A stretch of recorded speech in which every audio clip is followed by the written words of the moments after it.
Good evening, everybody. Welcome to our regular council meeting for May 29th? 8th. Tomorrow will be the 29th of the city council meeting. Oh, we just had our budget workshop, so if you were here, thanks for being here. And I'm calling our meeting to order, and let's do a flag salute. Did I miss that last time? No, I didn't. Okay, flags. Kelsey, why don't you lead us in the flag salute?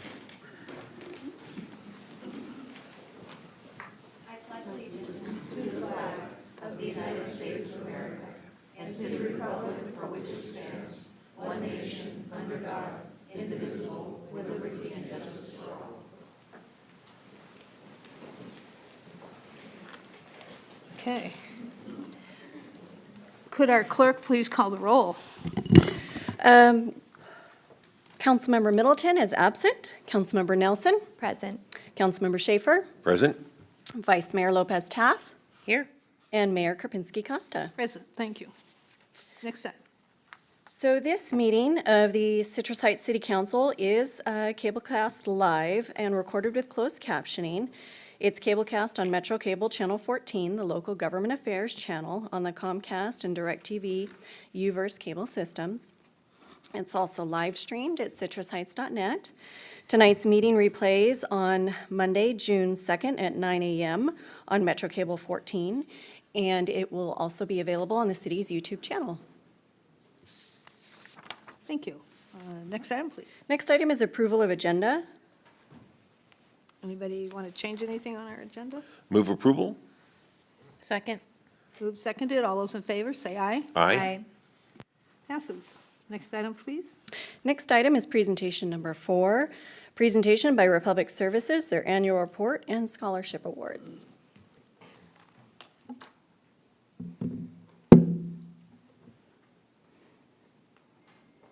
Good evening, Anna. Good evening. I believe someone's pulling it up for me, the presentation. Awesome, there we go. Good evening, Mayor Karpinski Costa and Vice Mayor Lopez Taff and Council. I'm very excited to be kicking off this council meeting for everyone tonight. I'm Anna Rulon with Republic Services, and we have 2 presentations for you tonight. We have our annual update about everything that we did in 2024 and some 2025 stuff as well. And then we will be jumping into a more exciting presentation, which is our recognition of the 2025 Sustainability Scholarship winners. And we will take any questions about either presentation at the end of the second one. So in 2024, we provided your residents our normal services. We have our curbside trash and organics and our bi-weekly recycling service. We have our 3 neighborhood cleanup pickups, and we will have an update later tonight about some of the changes that we implemented for that program. And then, of course, we had some supplemental programs centered around different seasons, different holidays, and we mailed out our fan favorite 13-month calendar, which serves as our customer service guide. Some of our education highlights. We provided support for a plethora of events in 2024, whether it was monetary sponsorships, supporting with trash services, portable restrooms, or an educational booth. And we did a handful of events that are part of our contract that we're required to do services or booths for. Some highlight events there would be our favorite, Tools of the Trade, or the Stars and the Stripes and Sunday Fun Day. But we also provided support for a variety of events above and beyond what our contractual requirements have us do. So some highlighted events there would be the Kiwanis Crab Feed, the Heart Spaghetti Feed, and some other events all around the city. And there's some fun pictures there that are all from 2024. Last year and this year, we've also been stepping up our game when it comes to volunteering in your city and trying to give back where we see fit. So a couple highlights here would be last November, we supported the Sunrise Christian Food Ministry the week before Thanksgiving, helping hand out turkeys and a variety of other foods to food insecure families in Citrus Heights as well as outside of Citrus Heights, because that program there feeds a lot of people in Sacramento County and beyond. We also supported the Heart Winter Sanctuary by providing a warm meal one night. And Republic volunteers showed up and served that meal and visited with the sanctuary attendees. And then we also provided a grab-and-go bagged breakfast for them the following morning.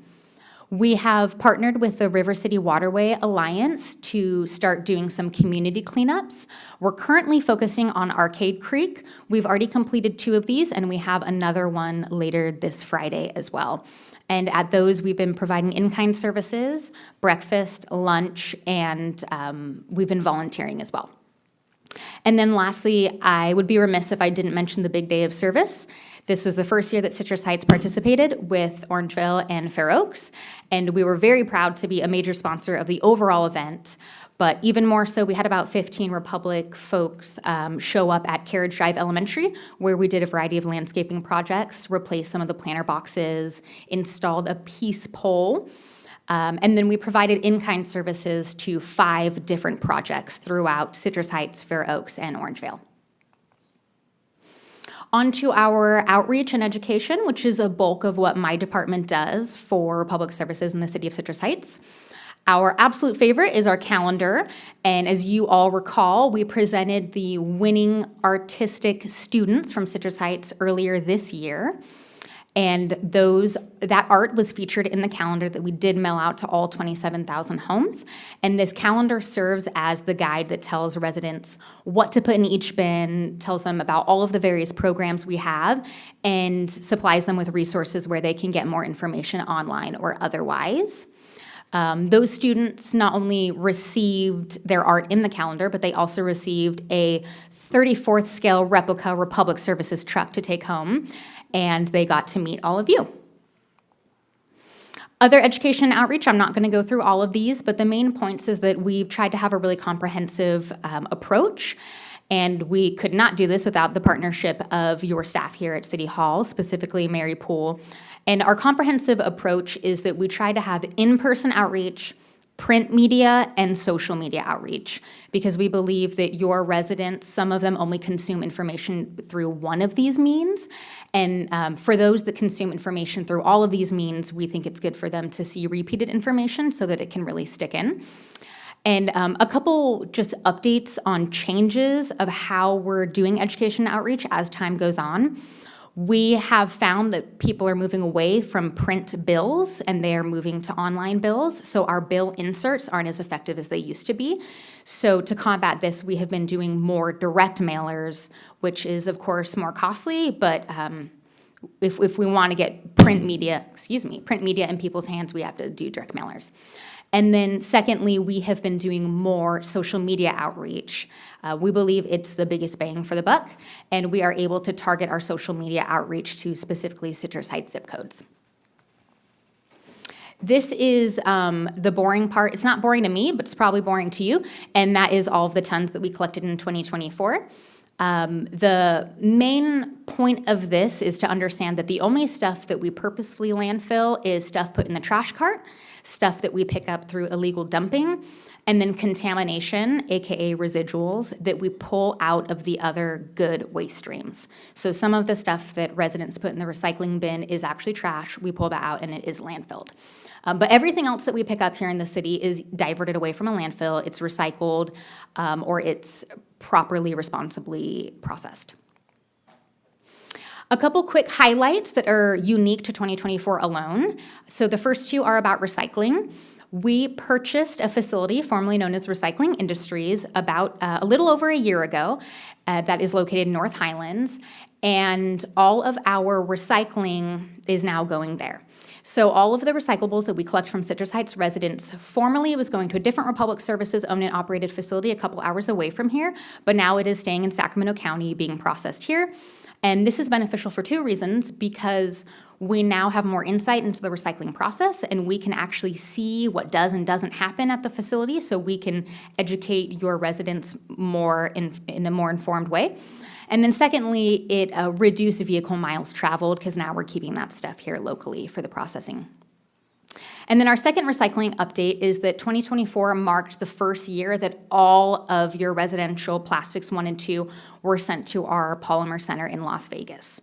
And I've presented about this to you all before, but just a quick reminder, the Polymer Center, the point of it is to reduce the amount of plastics that are being downgraded when they're recycled and to increase circularity so that a plastic water bottle can become a plastic water bottle again instead of being downgraded to something like carpet. So we're very proud of this facility, and we're very happy that all of your plastics are now going there. And then I've got 2 organics updates in 2024. So last year, we started pulling food waste out of your residential organics containers and sending it to our anaerobic digestion facility so it can be turned into electricity. Previously, that material was being composted alongside the green waste in that bin, but now there's a different story to be told. And then the last update for last year is that with help from city staff here and some community partners, we've expanded the residential compost program where we give out compost for free. And we did this by adding more sites where residents can go and pick up free compost. And we saw a 209% increase from 2023 to 2024. This program is very popular.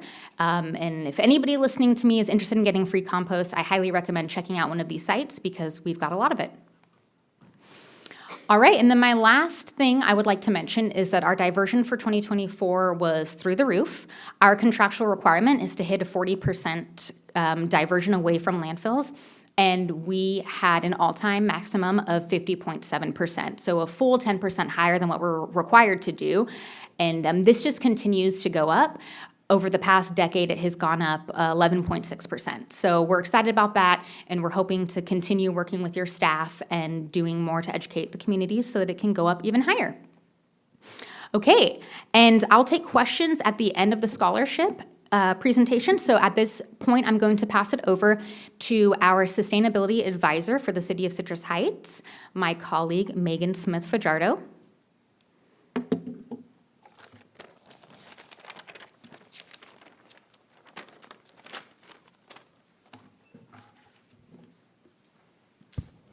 Thank you, Anna, and thank you, Council, for having us. We are so excited. This is our favorite part of the presentation today. We're going to be announcing our scholarship winners for our 2025 Sustainability Scholarship.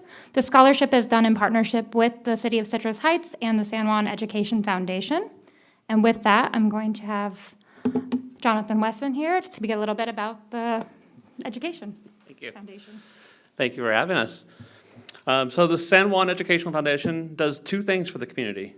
First, it does direct-to-teacher grants, helping fund those areas where they can't get the funding to get those great inspirational projects done at the school districts.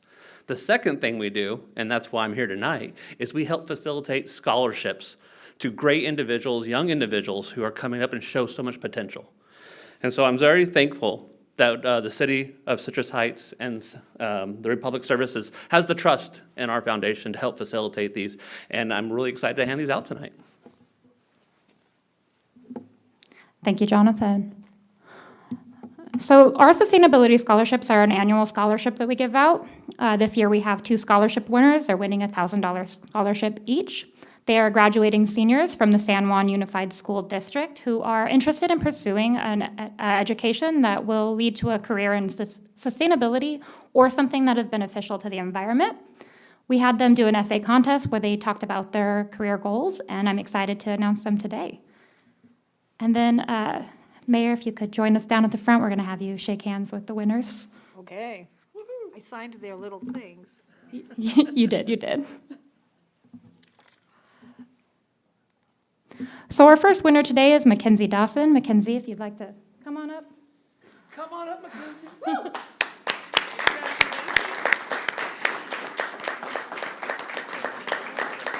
And then we're going to have you guys stand up for the photo. Brad, do you want to orchestrate where the photo's happening? And if any friends or family want to take a photo, feel free to come up here. You want to get the rest of the council? Oh, we'll do that We're at the going to end. do one at the very end. Doing that. Yeah. Should I shake her hand? Yes. Go for it.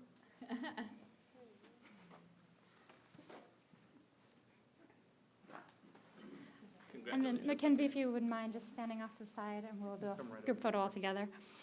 So Mackenzie is a graduating senior from Mesa Verde High School. She plans to attend Sierra Community College. Her long-term goal is to get a degree in science. She's hoping to become a traveling veterinarian. During her time as a student at Mesa Verde, she organized a blood drive donation with Valiant. She served as the finance director of her link crew, and she volunteered in the environmental club. Congratulations, Mackenzie.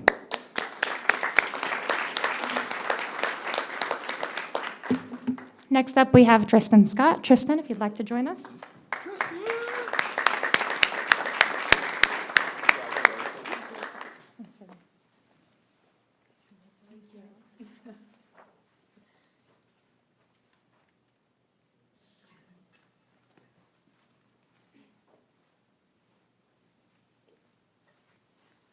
And then same thing, if you guys want to stand over here, we'll do a picture all at the end.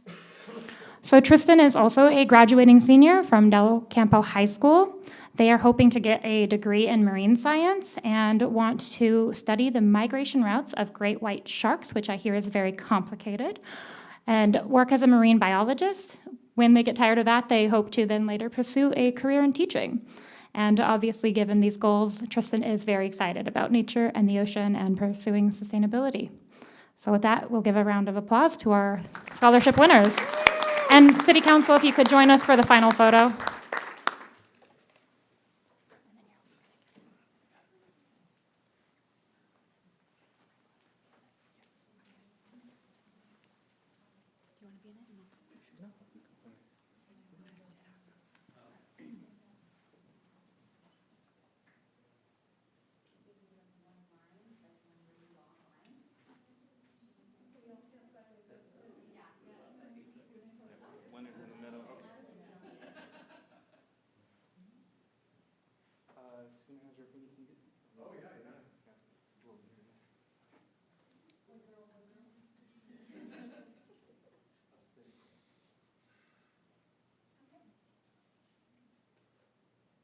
Sorry, I'm double phoning it right now.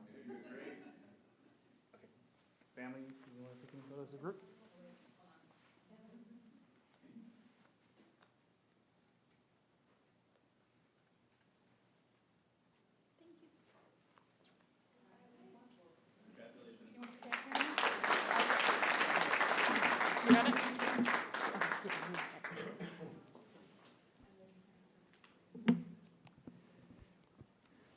And I'm only up here in case anyone has questions for our annual update or the scholarship presentation. And then if not, we're all finished. Great.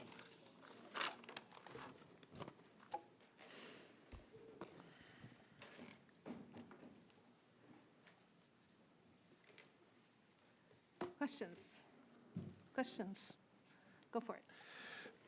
Very impressive presentation on the new facility you guys have purchased. Do you guys offer tours? Absolutely. For education purpose? We would love to host you for a tour. We actually were just there today giving a tour to some of the Elk Grove city staff in the recycling and waste department. So yes, So I'd certainly like to invite the neighborhood associations to recruit for tours. yeah, that would be very fun. Maybe we could get a bus and get everybody on a bus and go one time. Sounds fun to me, as long as you My guys can question. handle the smell. It's a good idea. Absolutely. We know where we're going, so. I have a question. Your partnership with Splash. When I talked to Mackenzie, she was having a hard time getting into the San Juan schools. Yeah. Is that still the case? So we've struggled with getting in San Juan schools ever since COVID. I will tell you that Mackenzie and Splash has been more successful than my team has been at getting in the schools. I think they're up to 17, is that right? Presentations? 19 presentations. Granted, they started after the school year started. So 19 is better than 0. But yeah, we definitely have some work to do.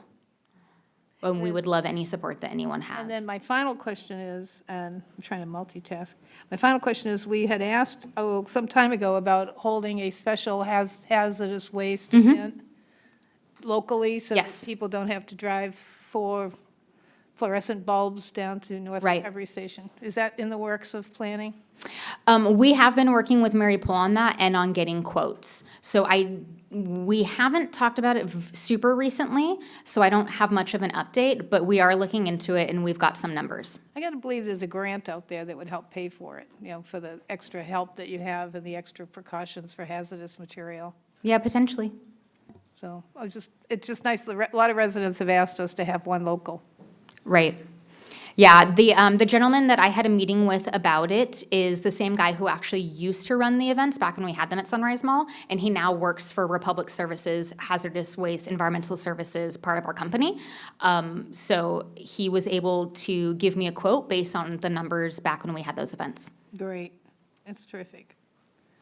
Any other questions? Just a comment that I appreciate all that your team does to help keep our city clean and beautiful. And I know you and your team have offered me a tour separate from this conversation. I would love to have one. Yeah, absolutely. And we have 3 different facilities that you could take a tour of, Kelsey. So you can make a whole day out of it.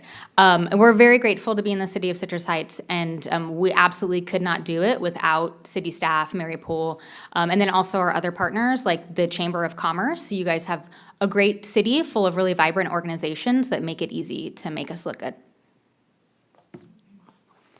Okay. Great. Any other questions for Anna? Great job, Anna. Thank you. And congratulations to those students. That's incredible.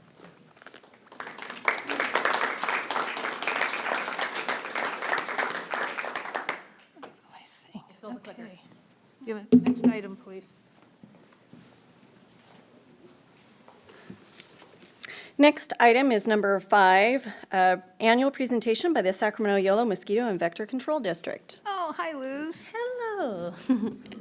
Well, good evening, Mayor and council members. Thank you so much for having me. What a great segue into, after this great presentation, I would actually really like to hook up and maybe see how we can collaborate. I think that we have a very similar outreach program, and maybe we But can you find get a into way all the to. schools. They let you Yeah. in all the schools. Yeah, There you exactly. go. So maybe we can find a way to partner it.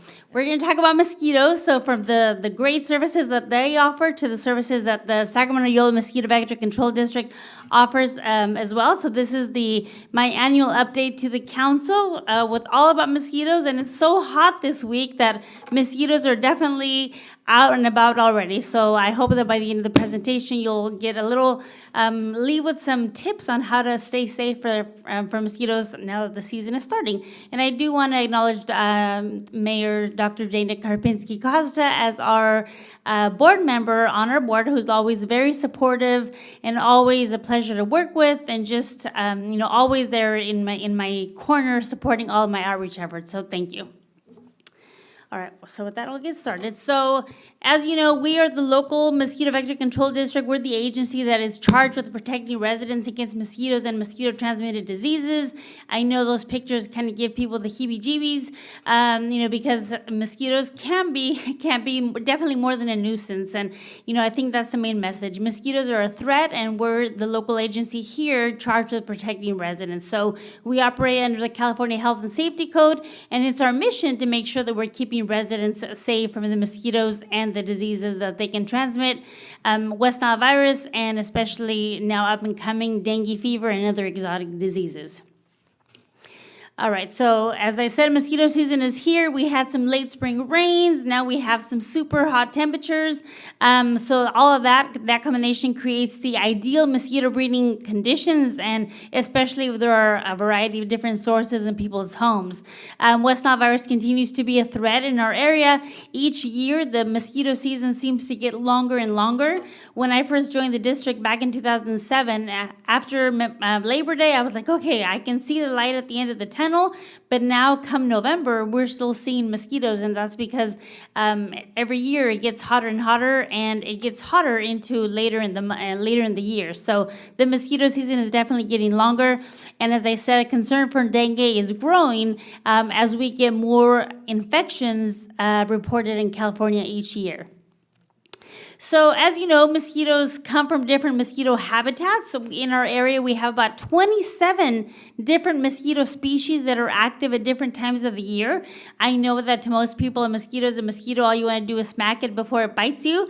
But it's important to note that mosquitoes, depending on the species, can come from different sources. So we have our ag-related mosquitoes, and then of course we have the ones that come from those small backyard sources. So, you know, that plant saucer, that bird bath, a dog dish, anything that can hold water for more than a few days can and will become a mosquito breeding source. So it's important that, again, we always do our part to make sure that we're draining all that stagnant water, because that's going to go a long way in reducing those mosquito sources.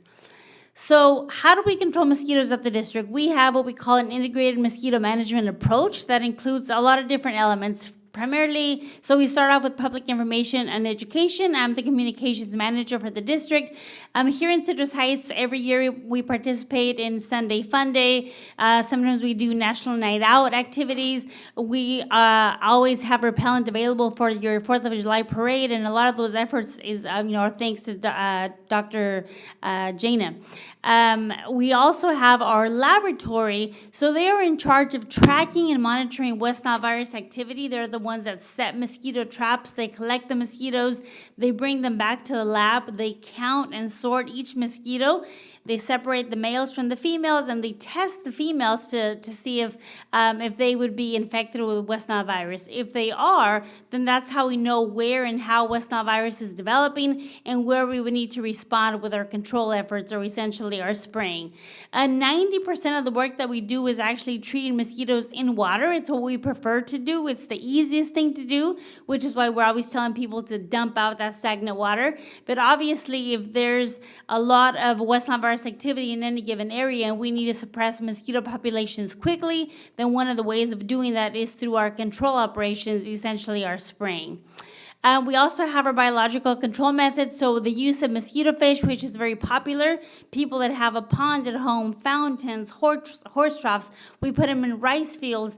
Anything that holds water is a good home for these mosquito fish, because they help us control mosquitoes naturally. Each one can eat between 200 to 300 larvae per day, so they're very effective at controlling mosquitoes. And then, of course, our ecological management department, we work with landowners, to help treat mosquito breeding sources on their property. So all of these elements combined make for our integrated mosquito management approach. So in terms of West Nile virus activity, West Nile virus is still the most prevalent mosquito-transmitted disease in California and in the United States. Last year we had a fairly light year, especially if you compare it to 2023. We had 129 human cases of West Nile virus, and this is for the state.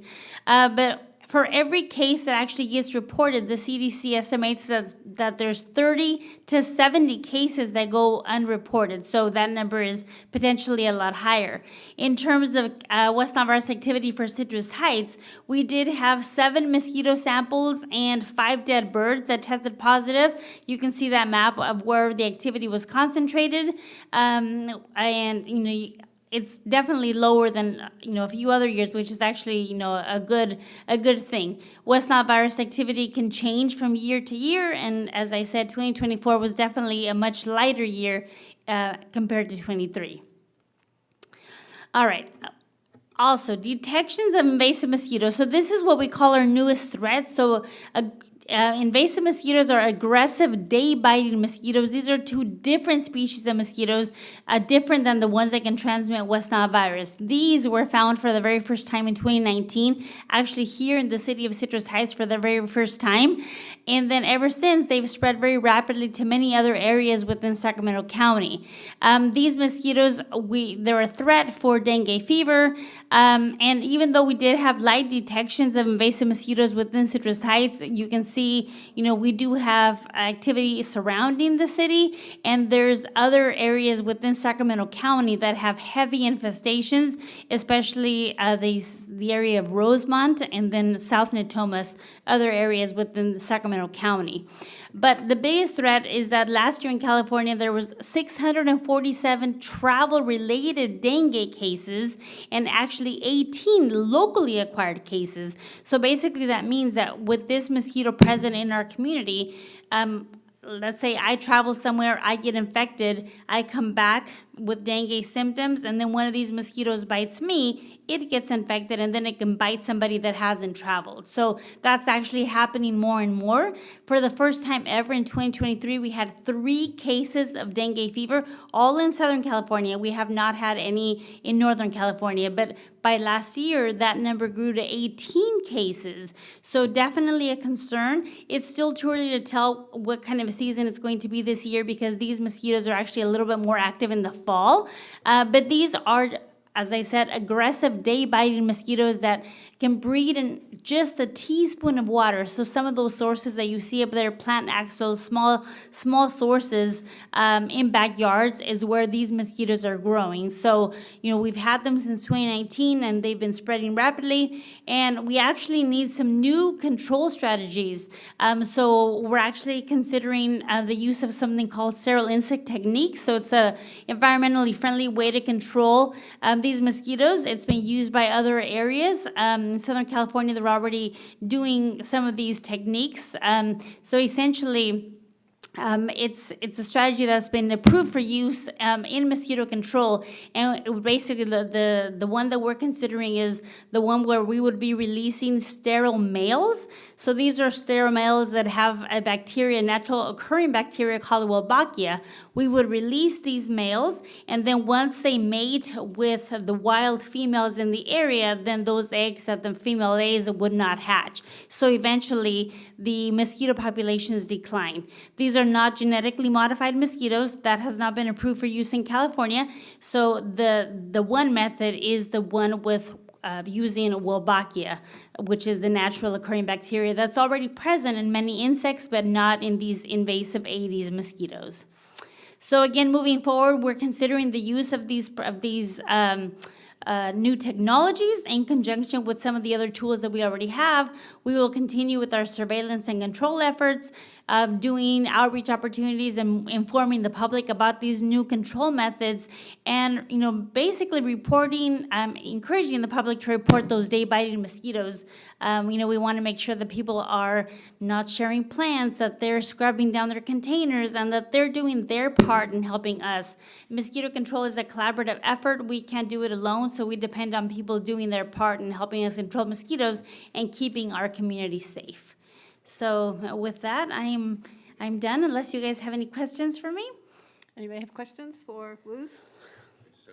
We'll make a comment. Wonderful job. Thank you. Great presentation. Thank you. It's always enjoyable. Thank you. Hey, Luz, I always like to take the opportunity to mention our work with the bees, the yellow jackets. Yes, exactly. Yes, that's one of our services that we don't often mention. It kind of goes overlooked. We do work with yellow jackets. So if somebody's having a yellow jacket nest, that would be the underground nest. That is something that we can come out and remove. We also do a lot of work with ticks as well. So ticks can transmit Lyme disease. Our lab collects ticks and also tests them for Lyme.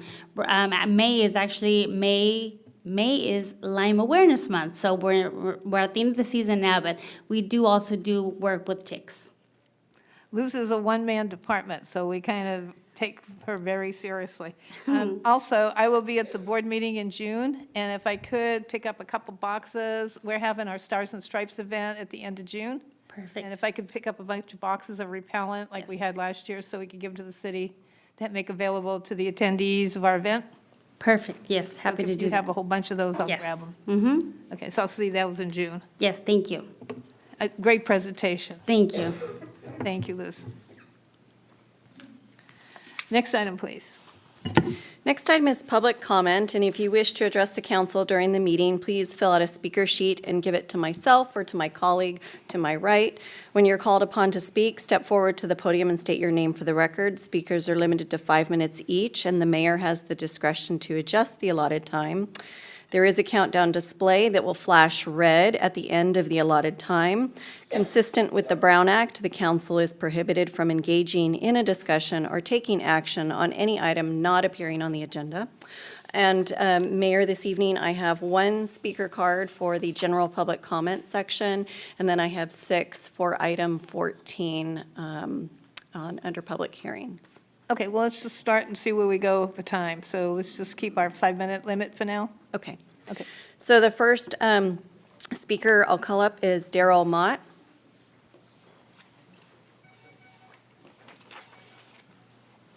Mayor, council members, thank you for giving me a little bit of opportunity for some time this evening. Daryl. I was here last August with a bunch of my neighbors. We were having some issues on Hoops Drive, and it's been very frustrating. And I've had some life issues, which just added to all the frustration that kind of combined. But I'm not here to be negative today. I'm here to come and say, since that time, the impact team, I see there's a lot of officers here, have made an impact, and the neighborhood is night and day difference. For the past few weeks, I've walked around. Every time I'm walking my dog, I do it 2 or 3 times a day.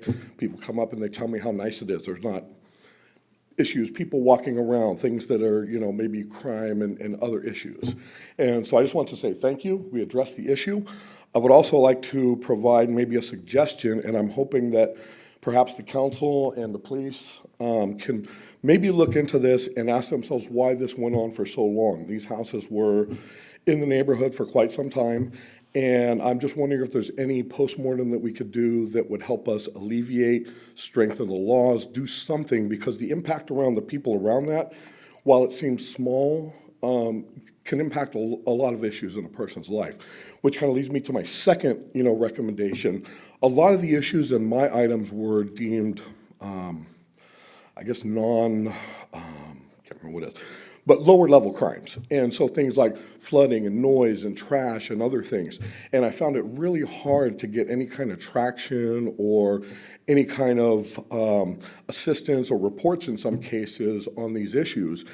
And it's the little things that turn into the big things, because now these little issues have caused me to take things. I understand that we don't have the resources, these are civil issues, but now I have to take the time on what things that used to be code enforcement laws to do a civil action, serve papers, go to court, prove my case. And the first thing any insurance company or court asks you is, do you have any police reports?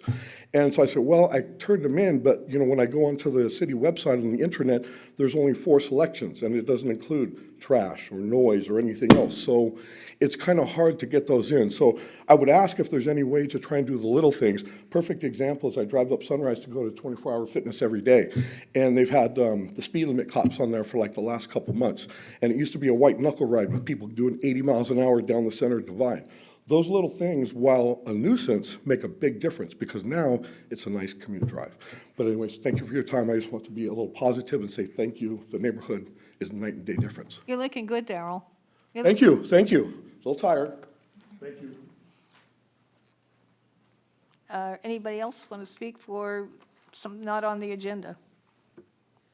That's it? That's all the speaker cards I have for this portion of the meeting. Okay, let's move on. The next item is comments by council members and regional board updates. I'll start with Councilmember Nelson. Thank you, Mayor. I missed a few things because I was sick. I got sick immediately after we came back from Cap to Cap, unfortunately. You're not the only one. I met so many county people that are also ill from that, after that trip, so. I hope they're doing well. I am on the mend, and I'd venture to say I'm somewhere in the 97% range. This week, though, I was back in action, and I was able to attend the Memorial Day events on Monday at the Calvary Cemetery. I attended the Mass for a few minutes before I headed over to the Sylvan Cemetery event put on by the American Legion number 637. That was very moving. That was my first time at the event, and I just really appreciate the Legion for putting it on, and of course, all who've served and all that we've lost in our military. Then today, I was invited by the Sacramento Chamber to attend the event put on by Visit Sacramento called the State of Tourism in Sacramento. And that was a really uplifting event. They talked about all of the cool things coming to the Sacramento region, including the Sacramento A's and Ironman, and then also an international food event called Terra Madre. That is super exciting. That's going to be happening at the end of September at the Convention Center downtown. That is actually the Western Hemisphere version of this event that started in Italy. And so they see over 300,000 attendees. And Sacramento is the location indefinitely for this event for the Western Hemisphere. So it's very, very cool. Maybe you could send us some information about it to put it on our calendars. Okay, yeah, absolutely. That's it? Councilmember Schaefer, what you got? Thank you, Mayor. So, I've had, from a council standpoint, I've had a little bit of a light schedule, but it's been very busy business-wise. So on the 23rd, we had a finance committee meeting with the, and we just reviewed what we just went over with the budget workshop. Very good, really good news in that. It feels like we are really on a good fiscal track with the city. And then I also attended this is just the Sylvan Cemetery, which I've done that many times before. It is a truly moving experience. I got there a little early, and I kind of walked around, and I just didn't realize how many people I knew who were buried there. I guess, just once in a while, you need to go and reflect and kind of wander through and realize that, hey, there's lots of folks that have passed that I miss deeply, and they're buried there. So that's really, and this morning I had the re-grand opening of the Donuts. Master Donuts. It was great. There was lots of people there, lots of very busy place. Lots of And donuts. it's fantastic. A lot of donuts? A lot of donuts. I actually bought a whole dozen of donuts and took it to my wife's work, who works just around the corner over here, and treated her staff to a bunch of donuts here. So, because I just wanted to make sure that we were patronizing these restaurants and these new businesses that are opening up. So I made a contribution there. So one thing I just want to kind of remind you that it's going to be really hot the next few days. Friday and Saturday, it's going to be 100 on Friday and 102. And this is a really good time when I think about it being so hot. I think about ice cream, and I think about getting out of the hot weather and going to Leatherby's or going to our new Handel's ice cream restaurant. So I certainly would encourage everyone to get out there. And yes, it's going to be hot. It's going to drop right back down into the high 80s on Sunday, but we're going to have 2 days of pretty substantial heat, and I'm sure we're not all quite used to that yet. So anyhow, stay cool out there, go have some ice cream and enjoy. Vice Mayor Lopez, Taft, how'd you do? All right, I had a few things on my calendar. I met with Kathy Lynn Carpenter, who is the Executive Director of Sunrise Marketplace PBID. I like to meet with them quarterly just to get an update of what's going on, what efforts I can support or think about that's happening with our business community. That same day, I did my budget review with the team, and that's always good because it's nice to get information to not only think about, but to give your feedback personally on.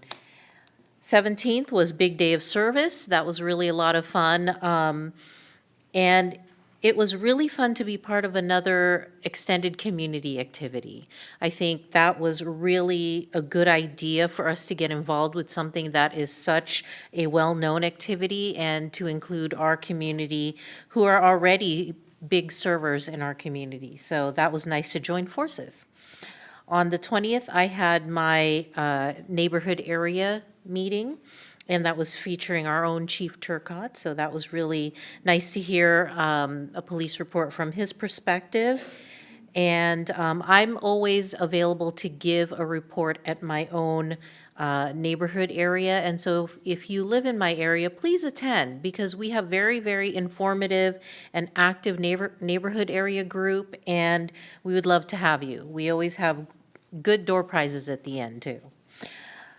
On the 21st, I had the pleasure of receiving an award through my workplace, but I went to the San Juan Unified School District's Most Valued Partner event, and I saw Amy Van there accept an award for our city, and other city community members also receiving awards. So good going, Citrus Heights. I really love attending events on behalf of my day job and seeing the city getting recognized in various ways. So I just wanted to point that out especially. You never know who you're going to see around town. On the, yes, very good, very well done. And I did attend our library board meeting on the 22nd. It is budget time, and so they too had their budget approval. And so we are, we've published our 25-26 budget. And as I have for a few cycles here, a few years, attended on Monday, the Memorial Day service at Sylvan. Again, what a touching ceremony, and informative too. And I was really compelled to reflect and think how many of our students and young families can be included. And so I'm working personally on an initiative to make sure they are on the invitation list, because I think a community can only be stronger when you understand how your freedoms were earned, how they were fought for on your behalf, and we get to enjoy them every day. And I think a young person needs to know that earlier than being a grown adult talking about these things. So that was a great end to my activity so far. Thank you. Thank you so much. All right, so I have been very busy as well. Since our last council meeting, I went to the big day of service on the 17th, and thanks to Vice Mayor Lopez Taff, I didn't freeze to death. She got me a T-shirt. We stood in the wind. We gave a little short presentation, and we were happy to see the number of Citrus Heights people that were there volunteering. It was very heartfelt. On the 19th, I did Monday with the mayor. No one came. It's like throwing a party with nobody there. So it is nice that I'm there for 3 hours if you have issues. I know Mr. Mott used to come and talk to me, and so other people, if you have issues, you know, you get almost service right on the spot, because why we can't deal with you at the microphone, we sure can at City Hall. So I encourage you before I give it up, but I think so far I want to try to keep it going. Hopefully somebody will come. David always comes and brings me some cashew nuts, and that's nice. On the 20th, I went to the mosquito meeting, and you heard probably a lot about mosquitoes, but there were a couple of things that I just wanted to point out at our meeting that you might not know. For instance, did you know that cemetery vases in cemeteries are a source of mosquito production? And there are 247,000 cemetery vases in our district, which is Sacramento and Yolo, in 37 cemeteries. So they're finding now that if the vase is coated in zinc, that it might deter larvae production. So they're doing a study on that. Another study we're doing involves, you know, they sell these plants that repel mosquitoes. Please buy this plant, put it in your yard. And so we're trying to see, we have a little thing going at the district, whether lavender and lemongrass actually do anything to repel mosquitoes. So that's another little update we'll have by the end of the summer, I'm sure. And then we have this year we have 45,000 acres of rice. They are the biggest source of mosquitoes, especially in that side of, you know, in Natomas and stuff. And I told you about the yellow jackets. And if you have dead birds, the dead bird hotline is done, open, I mean. So if you go on the website, www.fightthebite.net, you'll find a link to how to report a dead bird and what to do with it. So if you see that, we're still doing that. So that was my little update on mosquitoes. Then I left Mosquito and went to the chamber lunch because my husband gave a little speech on San Juan Water District, so that was nice. But the presenter was the fire department, who talked about a program they have where they put in their first responders, some, I would say nurse practitioners or physician's assistants who can actually administer stuff that instead of going to the hospital and waiting hours and hours and hours, that they can actually do right there on the spot. So I kind of, that program has got a lot of potential, and we'll see where it goes, but it really does provide incredible service to the community. But then the best part of the day, after all that was, same day, went to the ribbon cutting at Caravan Uzbek Cuisine. The city manager and I were there, and they moved from where they were on Sunrise and Antelope over to Sylvan Corners, right next to Humley's Beer. And the food is delicious. I mean, it is so incredible. I wish my stomach had been bigger, then I could have tried more things. But it was good stuff. And it's really a nice location. It's nice inside. It adds something to our eventual development of Sylvan Corners, which I think is going to be great. So if you're looking for a place to dine, Caravan is a great place to try. And then on the the 23rd, I did the Finance Committee with Tim, and then on the 26th, what did I do? Oh, I went to the Sylvan Cemetery. I did give a little, couple-minute address to the crowd, and it's always, I just always amazed at the various speeches. The chief is really good at giving speeches without notes, and, I had notes. And I just loved Monteaton's presentation on how Memorial Day got to be, that bodies that were from the Civil War that were laying in the field for 4 years. And they finally, after the war was over, decided to go back and pick up, the bodies and tried to identify just about 50% of them. They didn't have DNA, they didn't have dog tags, so it was very hard to identify the dead in those days. So they buried them and then says, let's put flowers on their graves, and so they called it Decoration Day. And then it became Memorial Day. So I thought that was a great story. And how many MIAs that we have, which also included in the memorial celebration. So I thought that was pretty good. Then I went to the SOAR meeting that night, because we did have our Area 10 meeting. And our speaker was the Citrus Heights Historical Society. He did a redo of the Bombs Away, relive of the Roseville bombing, well, Citrus Heights bombing, because actually it was the homes in Citrus Heights that got affected. And then they are going to have a tour of the cemetery open to the public to join their tour, and I believe it's coming up at the end of July. So that's their next community event. So I think that's going to be cool. And then on the 27th, besides my little sewer briefing, I meet with the general manager to go over the agenda. I was happy with Councilmember Middleton, who is, by the way, on a family emergency tonight, so she's not here, but she and I attended with staff and Ash. We met a guy that owns Sunrise Mall. So we talked, I did one of these shame on yous for what the mall looks like and cleaned it up. He did go take a tour. I hope he saw it at its worst, and then saw how nice and clean everything else was except for his property. And so, it's work in progress, so we don't have anything to report on it because nothing's ever sure until it's written down. And so anyways, we'll look forward to any developments, but we are moving forward, trying our best to do something about it. I know everybody's anxious, but at least we can get it cleaned up. It's a minimum to get it cleaned up. And then this morning I did have a sewer meeting, and again, it was just the budget items, and that's about it for me. Phew. That's it. Next item. Next item, we have consent calendar. Item 6 is the approval of minutes. Item 7 is the second reading of an ordinance amending the short-term rental business license section. Number 8, we have the AB 481 annual renewal of military equipment policy for the police department and review of annual report. Item 9, the 2024 bridge maintenance project final acceptance and notice of completion. Item 10, the 2025 accessibility and drainage project award of construction contract.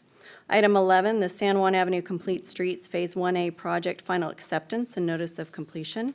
Item 12, the award of housing repair loan program and administration contract to Michael Baker International. Does anybody want to pull any of these items for discussion, questions, separate vote? I just have a question since I missed the last meeting. Should I not vote to approve the minutes? You're still allowed to vote to approve them, but if you feel like you don't feel comfortable because you weren't present, you're welcome to abstain from that. Okay. We can abstain you from the minutes one if you want. I did watch the meeting. You did? and- Yeah. Oh, okay, then you can vote. Okay. Move approval? Okay, move, Second? second. All those in favor, say aye. Aye. Okay. Next item, please.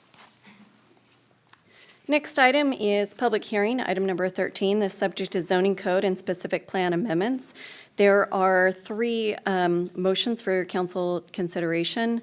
First is move to determine the proposed amendments are exempt from the California Environmental Quality Act. Introduce for a first reading and waive the full reading of an ordinance, amending various sections of Chapter 106 of the Citrus Heights Municipal Code regarding zoning, and adopt a resolution repealing and replacing Appendix B of the Stock Ranch Guide for Development and amending Figure 3.4 of the Boulevard Plan. The speakers that you have, are they for item 14? What item are they for? Yes, the speaker cards I have are for item 14. Okay, so none for 13. Okay, so let's do a staff report. Good evening, Council. Allison Bermudez here before you, representing the Planning Division in this item. As described in the description on the agenda, we're updating 3 separate planning documents tonight: the zoning code, the boulevard plan, and the stock ranch. And really, the aim is tonight is to amend these documents, really to expand the allowable uses in our city, to streamline the permitting process, and to really align the documents within each other, and update terminology and definitions with current times. The reason for this really is to advance the economic development work plan that you adopted earlier this year. This was a goal within that plan, is to evaluate these documents. And so we have done that. We've reviewed them. We've provided them to the public for review. We covered them with the Planning Commission, and everything went good, and no comments have been received. We're really excited to have these documents updated. Really, these changes will align our zoning with current trends, hopefully advance new businesses to come in the community, and really streamline the permitting process. I won't go over the changes in detail, but they were covered in your packet. So do you have any specific questions? I'm happy to answer them. Otherwise, I have provided you the motions. Any specific questions? I have one. Okay, on the Auburn Boulevard specific plan, currently we don't allow certain automotive uses, right? Does this increase that? I kind of read something about storing automobiles, and it reminded me of the house on Old Auburn Road, storing automobiles. I mean, That has not changed the automotive uses. They are still somewhat restricted on Auburn Boulevard. We did add a couple new classifications that were in the zoning code that were absent in the Auburn Boulevard plan, like auto sales that might install a portion of the parts. But most of parts those. sales, not auto sales. Correct, part sales, not auto sales. That still is not allowed on the Boulevard plan. So we still don't allow auto sales. Correct. Yep. Integrity. Okay, so motion, if no one has any questions? I move, we want to do these separately, one at a And time. We're going to do all Mayor? 3 of them, though. I'm sorry, this is a public hearing, so I just wanted to make sure. Oh, it is? Yes. Open the public Oh, hearing. I'm so sorry. I did not know that was a public hearing. Open the public hearing. Does anyone want to speak on this item? Hearing none? We close the public hearing. Now, we can have a motion. I move to determine the proposed amendments are exempt from the California Environmental Quality Act under Section 15061B3 of the guidelines, and we take one motion at a time, or, okay. So that's the first motion. I'll second. All those in favor, say aye. Aye. Aye. I move to introduce the first reading, read by title, and waive the full reading of ordinance number 2025 in ordinance of the City Council of the City of Citrus Heights, California, amending various sections of Chapter 106 of the Citrus Heights Municipal Code, zoning code section. Second? Moved and seconded. All those in favor, say aye. Aye. I move to adopt Resolution 2025, a resolution for the City Council of the City of Citrus Heights, California, repealing and replacing Appendix B of the Stock Ranch Guide for Development and amending Figure 3.4 of the Boulevard Plan. Second. Moved and seconded. All those in favor, say aye. Aye. That's it for that item?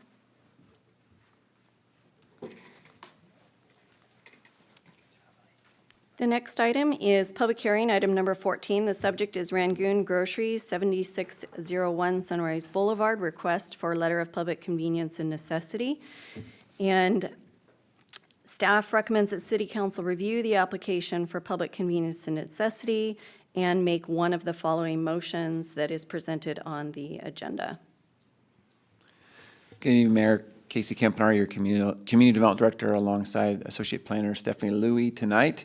Occasionally, council hears these letters of public convenience and necessity, which is a requirement of ABC to determine that allows the council to determine if the need for an additional liquor license is serving a public convenience and necessity. So the council has a lot of latitude at determining whether or not the proposed license will serve a community need or not. It's not like your typical entitlement where you have to make direct findings related to approving or denying that. You have a lot of latitude, but really encourage you to focus. You may hear a lot of ancillary opinions and approaches and thoughts, but really focus on whether or not the use is bringing a convenience to the community rather than some of the externalities that may be brought forth. So yes, like Casey mentioned, my name is Stephanie Louie, an associate planner with the Community Development Department. And tonight we'll be focusing on the Rangoon Grocery located at 7601 Sunrise Boulevard in their letter of public convenience and necessity for a type 21 alcohol license. So Casey kind of went into detail, and then just as a reminder, the ABC only issues a license if it's approved by a local jurisdiction. So in this case, City Council is that determining body. If you recall, back in August of last year, you approved the new Amazon grocery store, and then December, we had the PCN for Bourbons and More, which was denied. So for this project, the PCN request is for Rangoon Grocery, which is located in the Citrus Heights Plaza. It's been operating since 2023 without issue. Rangoon specializes in Burmese and Asian grocery items. They are requesting a Type 21 off-sale general ABC license, which is issued to retail stores and authorizes the sale of beer, wine, and distilled spirits. If approved, Rangoon hopes to add to their existing inventory of Burmese and Asian items with a focus on specialty alcoholic beverages of these cultures. And so their hours of operation are going to be daily from 9 a.m. to 8 p.m. They'll follow ABC standards, which will be ID verification, and the store can accommodate a designated area for beer and wine display away from the entry, and liquor will be stored behind the counter. And so for the application review, a PCN is required by ABC for this project due to an overconcentration of alcoholic licenses within the location census tract, which is 8142. This census tract currently allows for 2 off-sale licenses, and 4 are currently existing, which we'll go into more detail on the next slide. We did receive 1 comment from the public, which was provided in the staff report. A security plan and floor plan were provided by the applicant, which was reviewed by staff. PD also reviewed this proposal and had no opposition for the issuance of the license. And so for this slide, it does show a map of the existing general off-sale retail ABC licenses within Census Tract 8142, as well as a 1,000-foot radius around the project address. The red point shows the location of Rangoon Grocery, which is located at the corner of Sunrise and Old Auburn. It is good to note that when ABC determines if a census tract is over-concentrated, it is only for the census tract that the proposed location is in. So in this case, 8142. ABC also accounts for all off-sale licenses when they review for over-concentration, not just for the license type that's being applied for. So for this proposal, the applicant is requesting a Type 21 license, which is for the sale of beer, wine, and distilled spirits. The only Type 21 licenses within the current census tract is Auburn Gas and Food, and then Mariposa Market. The 2 remaining licenses are Type 20, which is for the off-sale of beer and wine and does not include distilled spirits. So if you can see within the 1,000-foot radius, Rangoon Grocery has 2 other Type 20 licenses. It would be the only Type 21 license that would sell beer, wine, and spirits within a 1,000-foot radius of the location. So here are the recommended motions. Council either move to approve the PCN or move to deny the PCN. The applicant, as well as a representative for the applicant, are here and can speak on behalf of the project, as well as city staff in case you have any further questions. Anybody have questions? Any questions?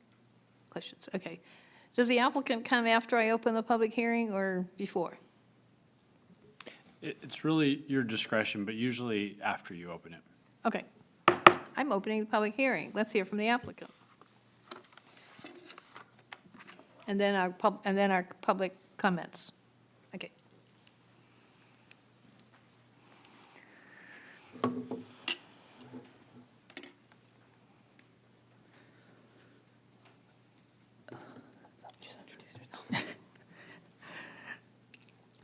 Good evening, Mian and all council member.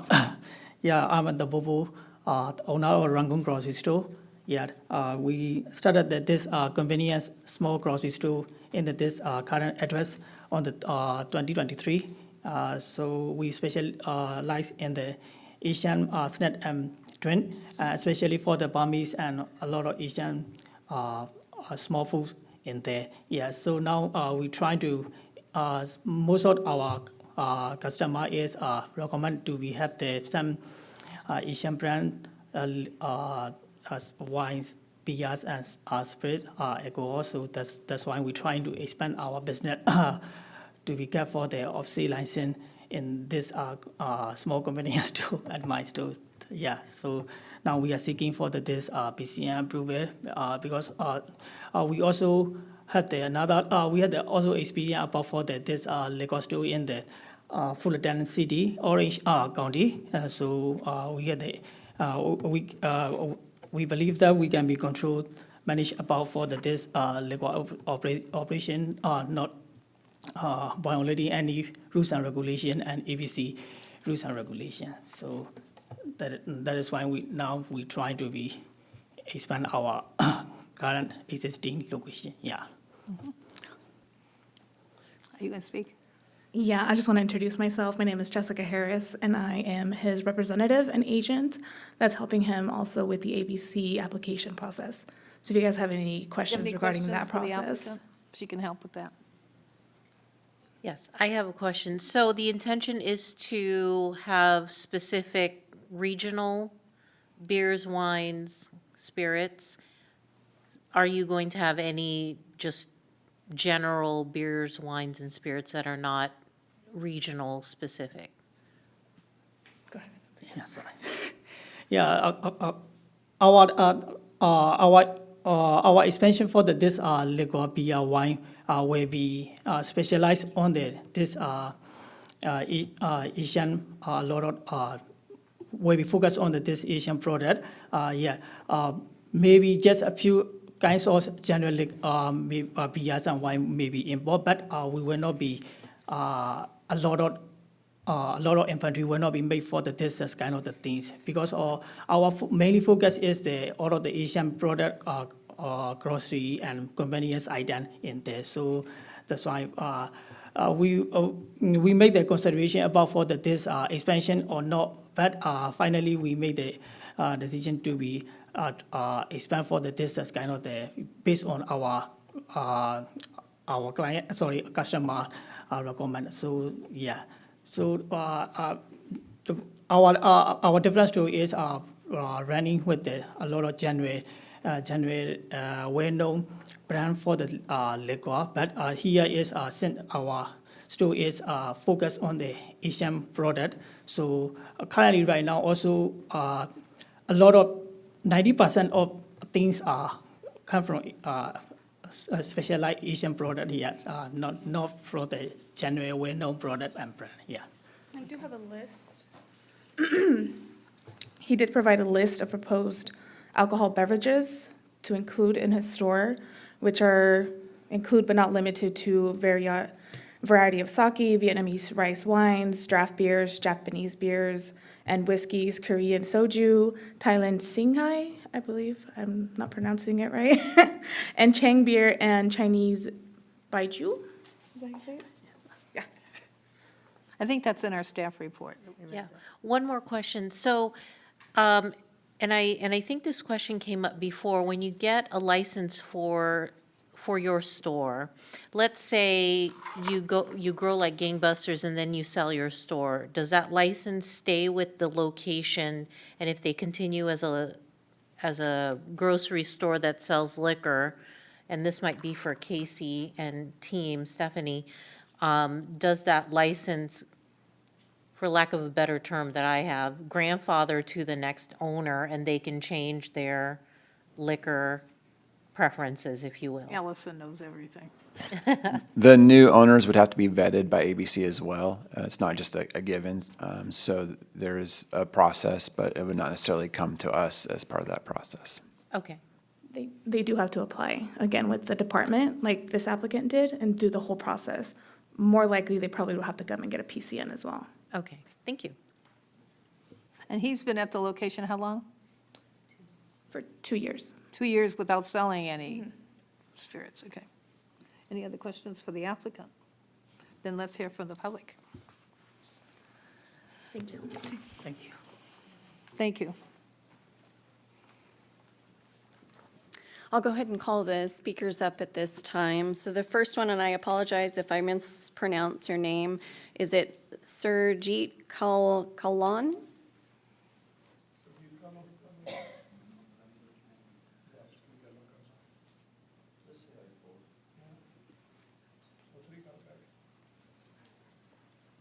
Hi, my name is Surjit. So I'm here, have a, Get closer to the microphone so we can hear you. There you go. I'm here this way, have a, too many have a Citrus Eyes, the Sunrise, and the new liquor store opening.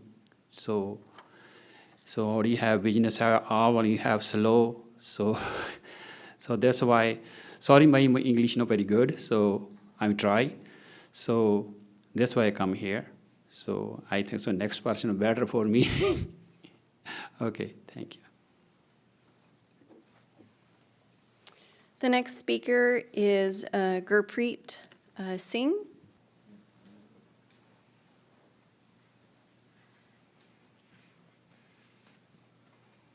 My name is Gurpreet, and I'm the owner of Easy Mart Liquor off of Sunrise and Antelope intersection.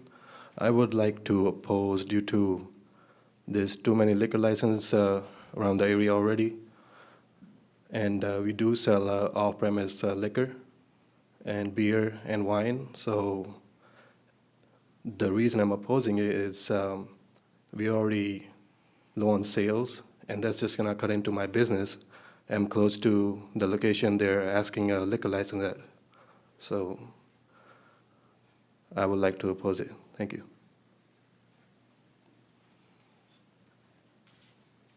Next, Karamjeet Minhas.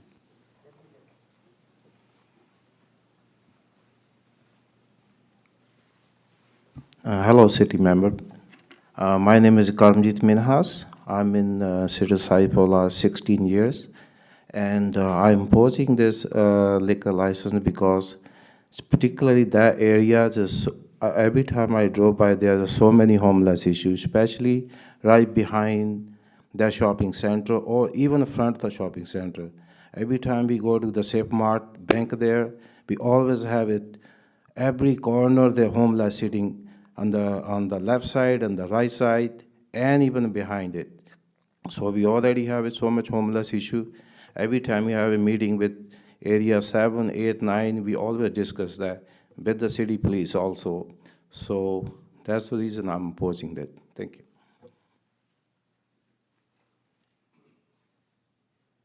Next is Baljinder Singh.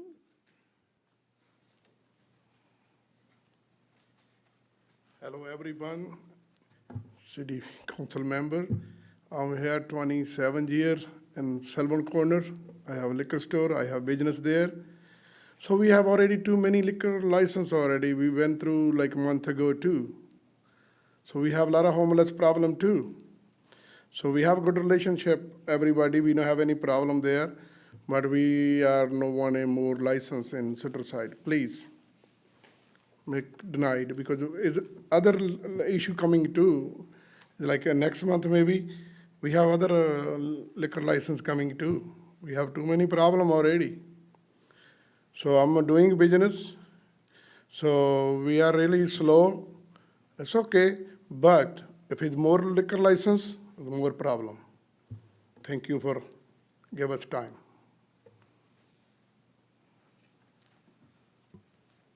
Next is Demetrios Lambros Sarnas Jr.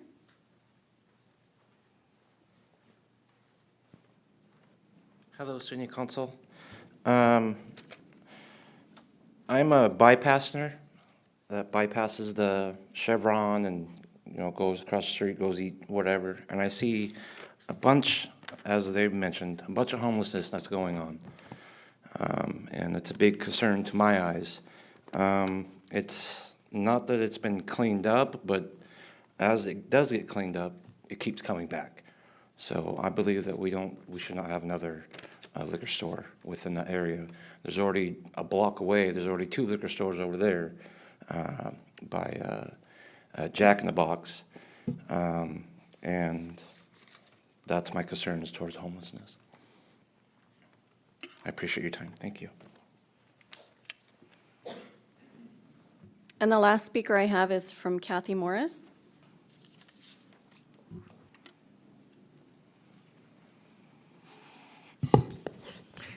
Mayor and council, thank you. As you know, I'm involved in various and sundry different things in this city, but I'm speaking for myself. The market is really a very nice market. It's clean, it's well-kept, and all that. However, I am speaking in opposition of them to have a license. There's plenty of places around, across the street, around the corner, pretty much within walking distance everywhere. I also feel that the facility that is limited access. It's a small area, and I don't know how many times you've driven by there, but entrance and exit, people do really goofy things in that little strip center. I don't think it's a good place to have a liquor license at all, particularly since there's several others that are very close. I have nothing against wine and spirits. Believe me, I don't. However, that's not the place to sell them. I am opposed to this. Thank you. And that's all of the speaker sheets that I had for this item. Okay, any other speakers that didn't get a sheet in? Well, now's the chance.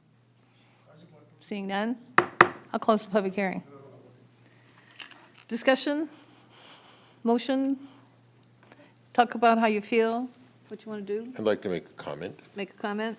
So I'm very familiar with this particular location. It's changed hands a lot of times over the years. Used to be a 7-Eleven. It's had multiple different ownerships there. I think the way that the store presents, it presents very clean. And my personal feeling is, I think that especially the spirits that they listed is very specific to the Asian market and the products that they sell.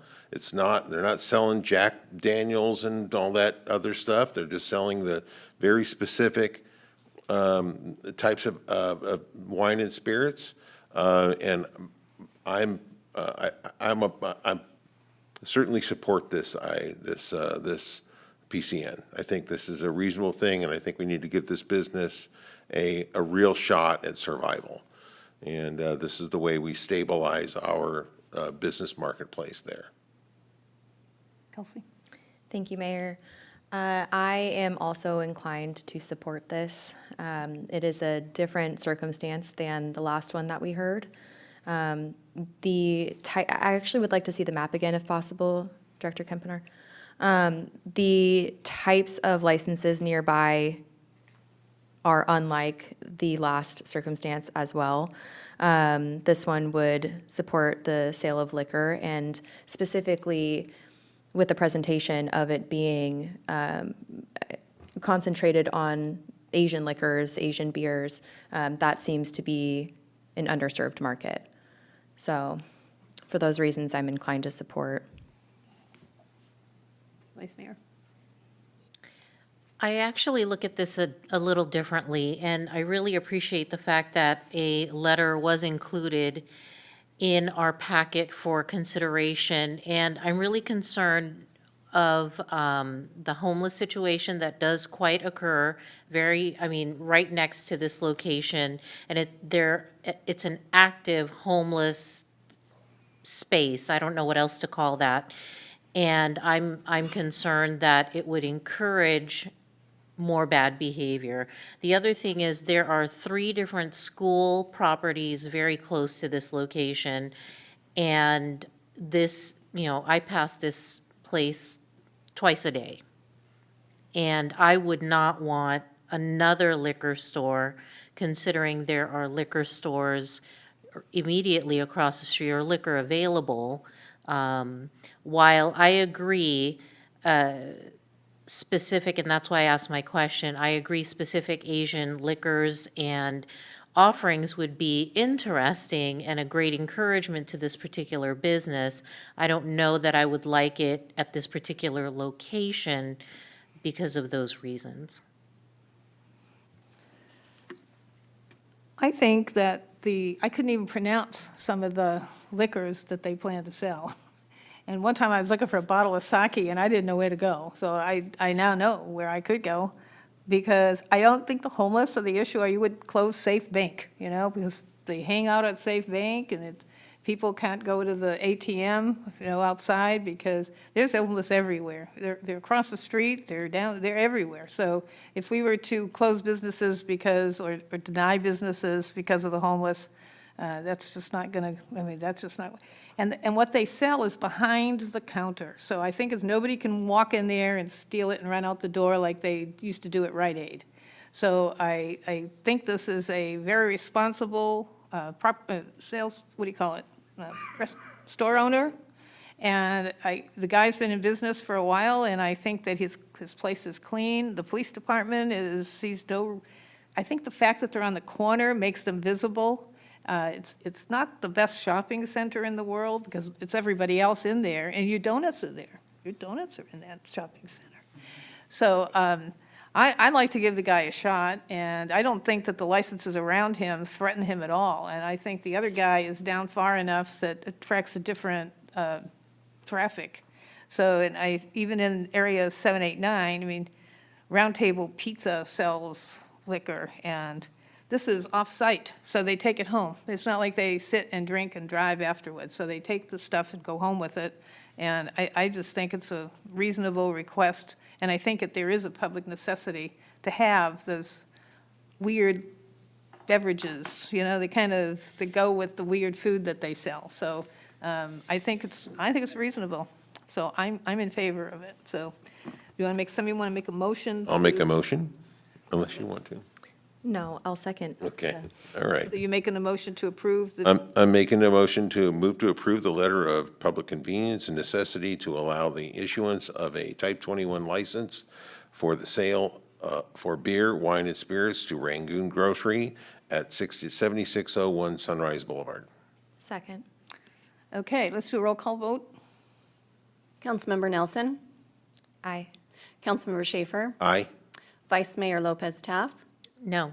Mayor Karpinski Costa. Yes. Motion passes. Our next item is public hearing, item number 15. The subject is compliance with Assembly Bill 2561, Government Code Section 3502.3 regarding vacancies, recruitment, and retention efforts. And the recommendation is to receive and file the presentation for information purposes.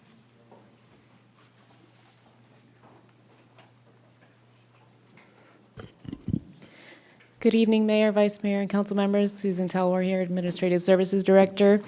We are bringing to you tonight, as discussed at the budget workshop, I have here with me our HR Manager, Brody Lorda.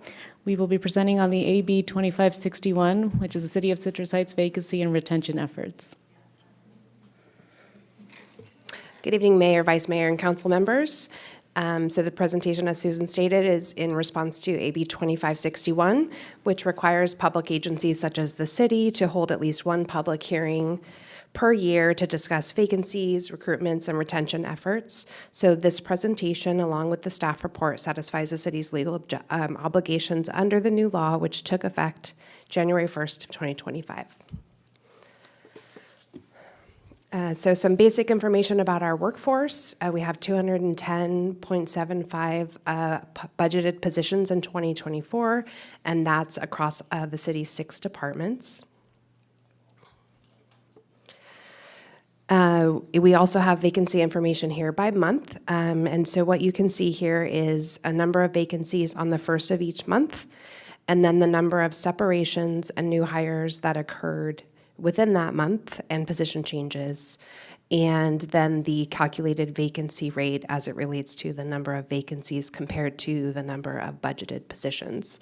So earlier in the year, we were a little bit higher at 15%, decreased throughout the year to a closing rate of 8.07 in December.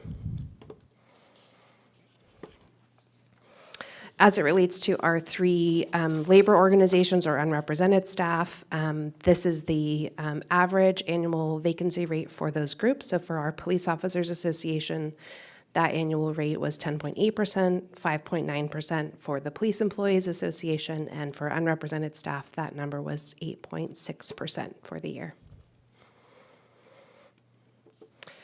In terms of our recruitment process, this is a very basic explanation of how our process works. The departments submit a requisition to fill a position. That requisition goes through an approval process, and the Human Resources Department opens a recruitment. We go through the process of screening applicants through a very varied means, and then we get to the interview process. A candidate is selected, and then they go through pre-employment steps, and then we have their start date. So that's kind of our general overview of our recruitment process. In terms of our efforts with recruitment for 2024, we filled 41 vacancies in 2024.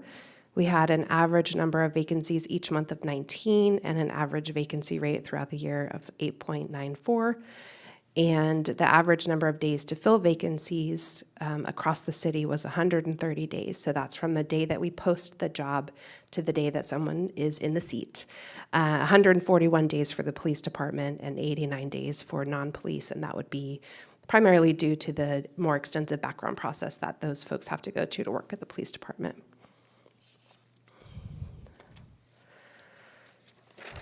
These are just some other basic statistics that we're required to present on for 2024. Our retention rate is 89.34%, which is a good metrics for us.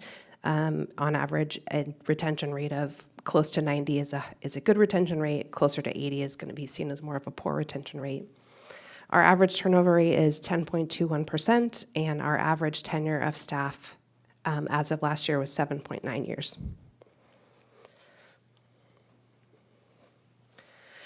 And so in terms of our recruitment and retention efforts, the potential obstacles I think that we saw at the beginning of 2024 were the length of the process for both pre-employment and background processes, and that our job postings were not necessarily applicant-friendly in terms of the length of the process, the look of the job postings, the language that we use, those sorts of things. So in terms of both continued solutions that we implemented in 2024 and then also continued solutions presently, we did work to eliminate unnecessary pre-employment screenings that led to delays in onboarding staff. We continue to rebrand and redesign the recruitment process to make it easier for candidates to apply. We strengthened employee engagement efforts and staff development efforts, and we expanded candidate outreach to displaced federal workers by way of Civic Match, which is a free service to us to connect displaced federal workers with local government jobs. And then just to highlight some of the strength areas, I think it's really positive to see that vacancies declined nearly 50% in 2024. And that, like I mentioned earlier, that retention rate of 89.34 is a positive indicator for the organization. I'll take any questions you have. Questions? Questions? I am curious about the displaced federal workers. Were we able to get any yet? I know it's all kind of just happening, but. Yeah, it's a new a new process for us. It just actually came out at the federal level, so we are on there. We are posting our jobs, especially our hard-to-fill jobs, and we are reaching out. The cool part about the service is we can connect directly with displaced federal workers, so we can kind of say to them, hey, their contact information is there. We can reach out them and encourage them to apply for jobs. So we've been mining those candidates, but we haven't quite found a match just yet. But I think it's a great resource for us, and it doesn't cost us anything. That's very cool. For our vacancies, what are the categories of vacancies or what departments? In terms of the vacancies the stats that were presented in that slide, it's an overall count, so I don't have specific numbers by job. The AB 2561 only requires us to do that if we have specific problem areas that are a vacancy rate of more than 20%. So none of our bargaining units have a vacancy rate of more than 20%. So I don't have the specific vacancies by job class. Okay. That's good to know the threshold, though. Thank Yes. Yeah, it's 20%. So that, the slide you had about retention, turnover, and tenure, if you were to separate the police department from the rest of the non-police department, or even, I got to believe that police department skews the numbers up, and that actually the regular, I don't know what you call them, the regular unrepresented employees have a lower vacancy rate. Well, so the vacancy rate was broken out between police officers, police employees, and unrepresented. So our Police Officers Association, which is our police officers and our sergeants, did have on average the highest vacancies in 2024. Right, but then we had retention, turnover, and tenure. And I just was wondering how those numbers change between police and not police. Right. Yeah. I mean, I think if you look at the vacancy number, you can probably extrapolate that the retention and tenure numbers might also follow that path, but we can certainly get that information for you if you're curious. I'm really proud that our city has such high retention, and I really believe it's more than 89% if you look at the non-police side. So it's like, because police is always moving up, going across laterally, and so you expect police to move around, but I don't think, I really think our staff just enjoys the workplace and our policies and our culture that we have here, that I don't think we have turnover, and we have higher tenure average. We've had people, Regina's been here for a lifetime. Mary Poole's been here a lifetime, so I believe tenure is higher than 7 years. So, We miss Rachel.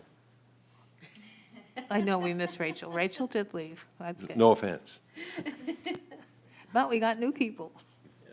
So anyways, I just think that we look at this number, and I don't know the reasoning behind this bill that made us do this, because, and I will say that if you are looking for vacancies in the sewer district, our highest vacancy was actually just under 20%, and due to the fact that we cannot find engineers. And it's the same thing here, and so there's just a real shortage of engineers out there. So get those kids to engineering school, and they got a job waiting for them. So, okay, thank you. And Mayor, there is no formal action on this item, but it is a public hearing, so we just want to. Oh, should I open the public hearing, take testimony? Okay. Public hearing is open if anybody wants to comment. Nope. Public hearing is closed. We have received and filed. Thank you so much. The next item is department reports, number 16. The subject is neighborhood cleanup update by the General Services Department. Here she is, our tenured employee.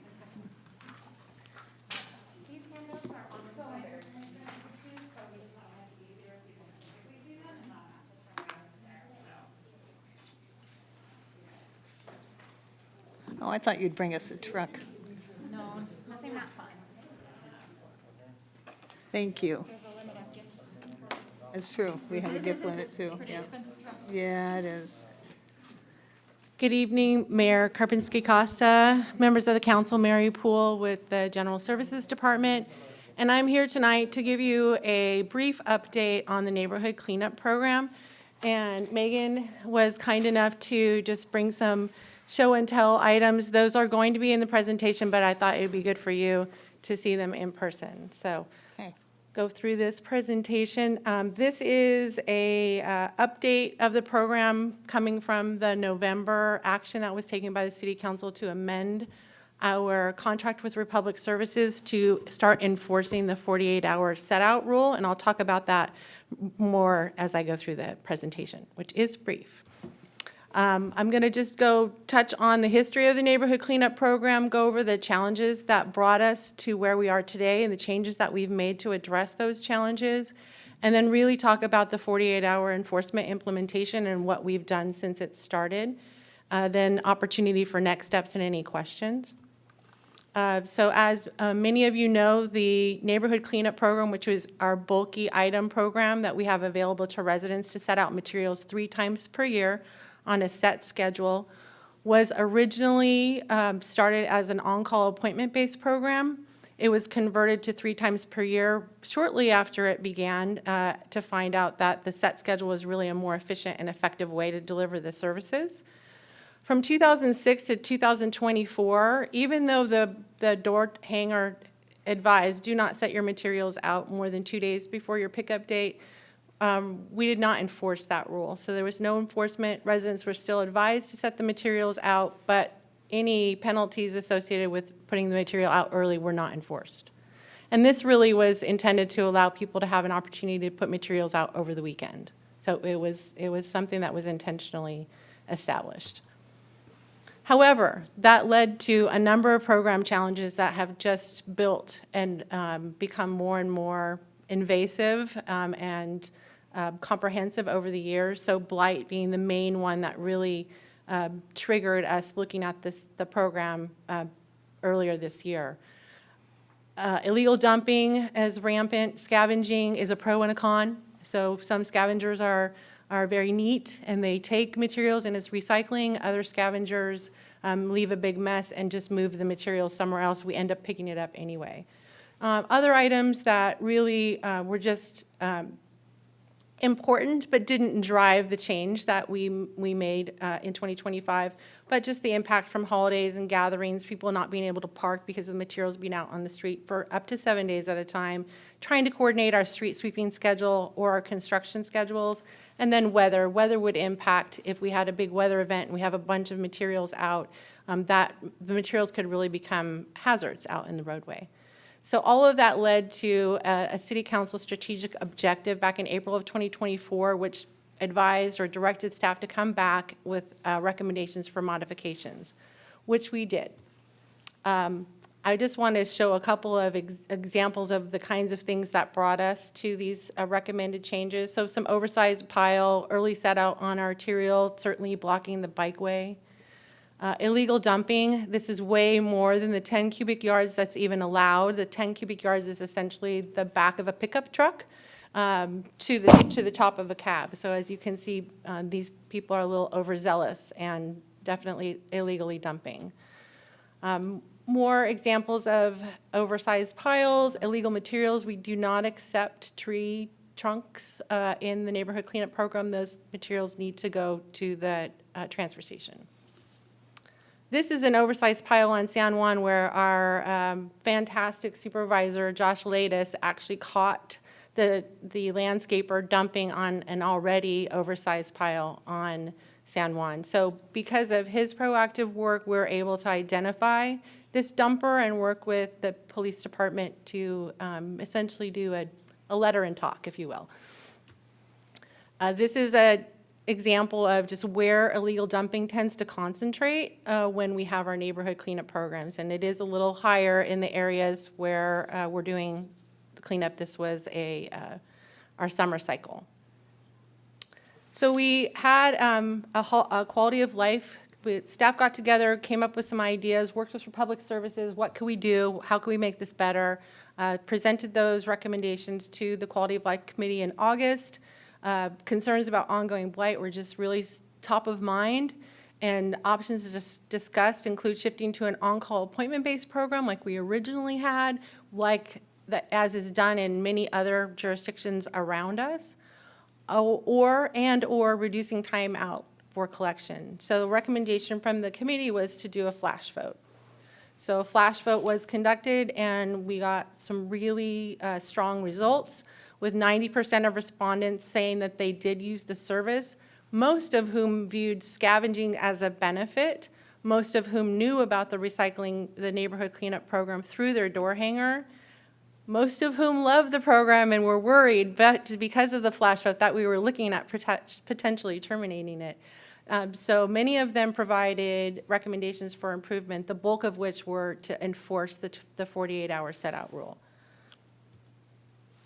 So those modifications were developed, and the determination was to enforce the existing program guidelines, which state not to set out the materials more than 48 hours before collection, and then also to include penalties for early set out, which would be added to the bill. We worked to amend the existing agreement to work with Republic to do that outreach, education, and the penalty issuance. And we also included options for the contract manager or the general services director to approve customized requirements in certain areas. For example, on the arterials, it may be that we need to have only 24 hours for set out there. We haven't implemented that, but we could do that with this new structure. Also, in HOAs or high-density areas, maybe it's better to have a dumpster out for a week and allow residents to bring the materials there versus having it out in these narrow roadways or alleyways. So those are some of the things that we can do with this flexibility. So the council approved updating the program guidelines in August of 2024 and approved the amendment with Republic Services in November. We started implementation in January, and we've been going full steam ahead ever since. So the new program is that, the new old program is that the door hanger, you still get it 7 days in advance. It's very clear, as you can see on the door hanger in front of you, that the materials must be set out no more than 48 hours and that they can be subject to a significant penalty. It's $166.30 if you were assessed that penalty. Customers who have walkout service are able to call in and ask for some extra time if they need it. And other customers, if they find themselves in a situation where they need extra time, they're welcome to call the city or Republic Services, and we can make arrangements for them. So the education and outreach that we have been doing with my team over here at Republic Services, Ray, Megan, and Anna, as well as Colin, helping us out and giving us support. The 2025 customer calendar guide was all about the neighborhood cleanup program. On practically every page, there was a tip or a suggestion or an inference about make sure that you're mindful of these new requirements. Megan, Ray, and Anna and I have all been making the rounds to the neighborhood meetings. It's been offered to all of them, taken up by most of them, and the offer continues. Josh Latest, the route supervisor, and Megan have been out doing the proactive route audits, courtesy notices, and knock and talks. Updated door hangers. We did postcard mailers. One was sent out in January, February. We have another one pending. The direct mailer that's going out, and I think you have that in front of you, the trifold. It's a program guide. That's going out in cycles in advance of each month. So if your month is coming up, you should be getting your program guide and your door tag. The neighborhood cleanup dates are now posted on the city website. So they're really handy, and when people call in, I can just go look it up very simply, and I tell them how I'm doing it as I'm helping them. And the same with our team that does customer service. There's also been several social media posts. Those will continue. Information in city newsletter, letters, at events, activities, and there's been some local newspaper coverage. So the next few slides are just going to be some examples of how that outreach looks in person. So this is the customer service guide with a couple of samples, February, March, and April on the left. And then February is our customer service guide for neighborhood cleanups. The neighborhood meetings, I mentioned that. The proactive route audits, so Republic Services staff were going out and checking to see if piles were out in advance of that 2-day rule, doing knock and talks. And one of the things that Megan and her team have found is that when they were talking to people, several people felt like maybe they would need more time. And Megan and Josh, whoever was talking to them, would let them know, just give us a call if you need more time. So far, not one single call has come in to ask for more time. So, but the offer remains. This is an example of the early set-out notice. So as you can see on the left, what we've been doing over the past quarter from February through April was just the educational and the penalty waived notice. So when an actual fine might be assessed, then they'll have the second box checked. This is the. Do you put this on, that notice, at the time of the pickup? So they pick it up and then they leave this? Correct. Okay. Correct. And they're leaving that actually on the door. So it's not left on the pile, it's left on the door. And at this point, they're really doing proactive work and knocking on the door, trying to make contact with the person or their neighbors. So oftentimes when you've got people out there, the neighbors are also interested in what's going on. This is a sample of the postcard, which was delivered a month prior to collection. And we kind of did this as a test, just to see if we delivered a postcard, would that actually trigger people start putting their piles out? And we're very proud that it didn't. So we have this available as another tool in our outreach toolbox. This is the direct mailer that we talked about and you have in front of you. It also allows residents to keep it and put their neighborhood cleanup month, or now they can look up their actual date. What we do on the date, which here it is we have in nice bold writing, don't set piles out more than 48 hours before the door hanger, and that the dates may shift. So you need to really look at the date on your door hanger as your guiding light about when to set the material out. We also have been doing outreach through our city newsletters that Marissa has kindly helped us put together. So the Citrus Heights Cares is all part of this. It's definitely an underpinning of this program. And so we did some reminders about that. And then also in the You Ask, We Answer section of our newsletter, and also in our chat bot, if we get questions about the neighborhood cleanup, it's directed now to our website page. And then in the center, we have Megan and Ray, who were sponsors of our Tools of the Trade event, and we're out there giving additional information at this event and other events throughout the city. So that's a summary of our outreach and education. It continues. The penalties did begin in May, but to date, no penalties have been issued. As I mentioned, residents with walkout service are encouraged to call Republic and just ask for that extra time. They will be given it. Anyone else who has trouble, we will be happy to work with them. And then we are going into procurement season in the fall for the residential services, and we can look at some additional changes then as we go through these implementation. And that's the conclusion of the update, and happy to answer any questions. And Anna and her team are also here to answer any questions. Questions? So this takes care of setting it out early. How about, what do you do about the pile too big? Same notice? Yes, it's an extra, your pile is too big. So if your pile is too big, you get a notice that says this is too large. It's a notice of improper large collection. Yes, and you have an opportunity to dial it back in, and they'll come back and pick up the 10 yards, or you can pay, there's an additional fee that you might want to, and it might be reasonable that it works for you to pay that extra and just have the whole thing picked up. So you have options, but it will be posted with the violation. Councilmember Schaefer. Thank you, Mayor. Nice presentation, Mary. Appreciate that. So how do we address someone who's a victim of illegal dumping when somebody's come in and dumped and made it their pile larger than it was initially planned? So we do get that, and people feel pretty confident and comfortable about calling us and letting us know that someone has dumped an illegal pile in front of their home. And we can also go out there, and Josh's team and Armando, our general services team, they're pretty good about knowing whether or not that pile actually originated from the property or it is an illegal dump. If your tree looks like it's been freshly trimmed and all this material is out, we might be asking some additional questions. But overall, if it's been illegally dumped, we're not going to assess that customer. Great. Thank you. What does Republic do with all this stuff? Do they sort it, the stuff that can be recycled and all the neighborhood cleanup items goes on a sort line at Sierra Waste. So it's all going across the line, and the good stuff's getting picked out and moved into marketable piles or containers.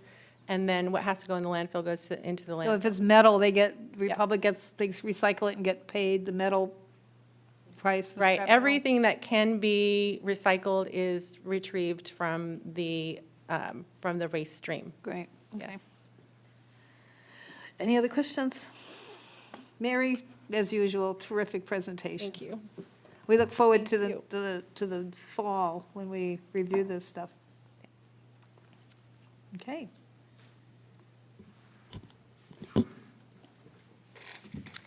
Our next item is city manager items. Hey, Madam Mayor, Madam Vice Mayor, members of the City Council, Ash Feeney, your city manager, with a few updates for you. One, we've had a great outpouring of interest on the Habitat for Humanity homes that are on Sayonara Drive that the City Council has made available in a partnership with Habitat for Humanity, as well as other community partners that have brought funding to the project. And we're going to have a groundbreaking that's going to be occurring. So that's very exciting. There's been a lot of talk about this over the course of a number of years. And now on Monday, June 2nd at 9 a.m., there'll be a celebratory groundbreaking. Certainly looking forward to seeing mayor, members of the council at that groundbreaking. Definitely a great day to celebrate. We'll see the foundation of that community. Have they picked the people to move in already? They're in the process of that right now. Will they be there, some of the people be there? You know, I don't know. That'll be a good question. We're gonna find out on Monday for sure. But I know they're planning a great event. Also, we have a couple of community meetings that are going to be held by our elected officials. We have two the same night at the same time that are occurring. So one, Congressman Barra is a town hall that he is organizing at 6 p.m. The location's going to be announced in the coming days, but if you want to register to attend the town hall, you can do so at barra.house.gov/town hall. And that's available on his social media channels as well. At that same time here at the community chambers, there's going to be or the council chambers, I should say, Supervisor Rodriguez is going to hold an event at 6 p.m. So more to come on the Congressman Barra location, Supervisor Rodriguez here at the council chamber. City Scoop. So excited about these. These are always a big hit with the community. June 4th at San Juan High School, June 16th at Van Maren Park, August 20th at Mesa Verde High School. And these were locations that were selected by the community. And each event starts at 6:30 to 8 p.m. Free ice cream, city info, neighborhood connection. This is a Citrus Heights thing. You know, I don't think there's very many communities that are doing events like this. It's very cool, very heartwarming, and I know it's a favorite of the council, so we'll look forward to seeing folks And there. these start at 6? 6:30. 6:30. 6:30. So, you know, it'll be a little hotter at this time of year, so nice to let it get a little cooler and cool it down with an ice cream too. So a great way to connect with neighborhoods and get information about what your city is doing. Sunrise palm trees. This is something that Director Cave's been working with SMUD on. They have to do a major transformer replacement at their substation on Sunrise. This is just south of Sayonara. So it will require removal of 8 palm trees that are in that median. They've looked at a lot of different alternatives in order to get this done, and this is a project that really needs to happen for them. And this median work will start this summer. It will also help with, you know, some turning movements to serve an existing community that is located just off Sunrise as well, that has voiced some past concerns about connectivity into their neighborhood.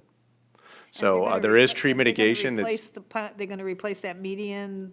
They will absolutely have to button that up, re-landscape it. They're not putting palm trees back in per se. Good.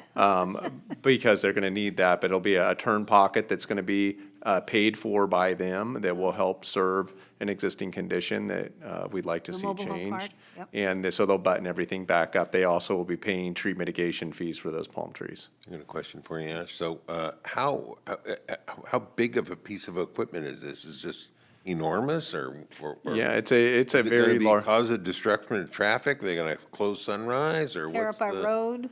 Yeah, We are definitely going to make sure that the proper traffic control is in place, but in order to have to remove these trees, it's definitely a big transformer piece of equipment. And so they're going to be doing the project this winter, so they're looking to kind of do that demo and this work this summer in advance of the project, but it'll be very well coordinated with our General Services Department. And there's been a lot of discussions with Director Cave and our city engineer, Bloomquist. And no saving the palm trees. I've seen the big things that go in and pull the whole root ball out and all that, but. they're not- Yeah, I've seen that too, and that's pretty impressive with the burlap sacks. This median is a little narrow.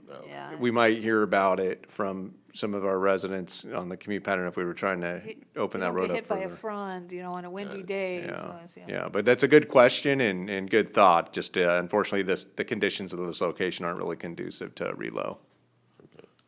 Yeah, they're ugly. Sunrise resurfacing, Director Caves, she's been giving some council updates on this. This is a very exciting project. She took these pictures last night, and this is really kind of a testament to her commitment to this project. It's something that she took on to really advance council's priorities around the pavement preservation plan, worked on the design with the consultants, the bids, and made sure that this happened for the community in conjunction with her team, but really has kind of spearheaded this effort. So that pavement resurfacing began last night. She was out there to ensure that the quality control standards were being met. Had a great overview for our executive team this morning on it. I was again out there at 5 a.m. this morning, so she's got to be tired by now. And I know she intends to go by there again tonight to make sure some of her recommendations are being adhered to. So this will continue through Saturday morning with multi-lane traffic control, and the evening operations will focus on the northbound lanes. But again, this is a couple of month project. Very exciting to see it get going, and I appreciate her and the team's efforts on making sure it's very well executed. This was spoken to by Vice Mayor Lopez Taff. Amy Van, our city clerk, was invited to accept a Most Valued Partner Award on May 21st, where the San Juan Unified School District recognized the city of Citrus Heights as one of their most valued partners. And City Clerk Van's work with the district on seeing how she can collaborate with them to execute your goals and priorities around bettering that relationship, but also making sure that our schools are improved and there's better connection between city government and the district. So that resulted in recognition with an award. So well done, well done.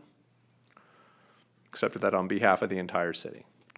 And then we also, speaking of awards, we had our Human Resources Manager, Brody Lorda, do a presentation here earlier tonight, and she's been a fantastic team member that's been added to our staff.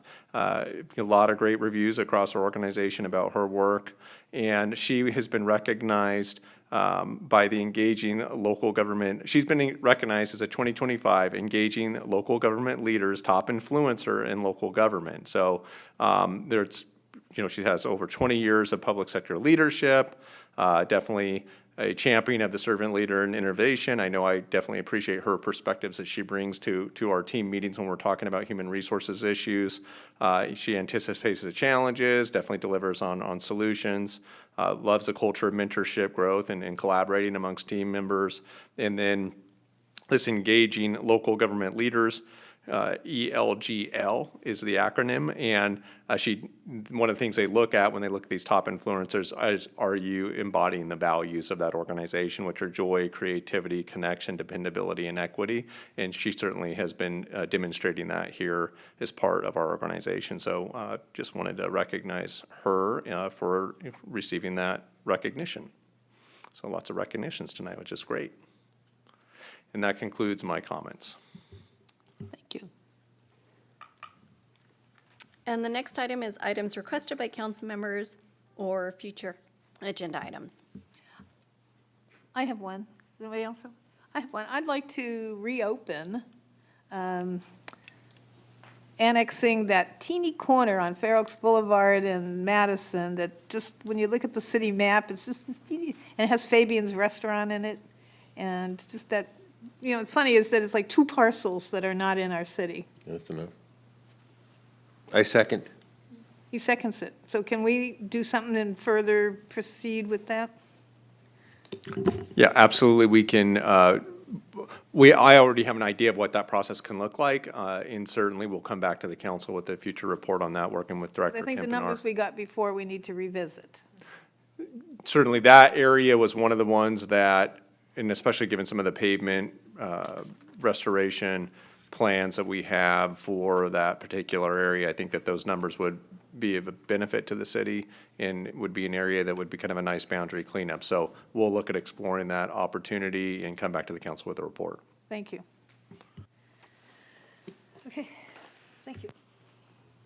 There's nothing else? Next is just our closed session item. Oh, okay, so we're going to adjourn to closed session, and I'll be back to report out of closed session.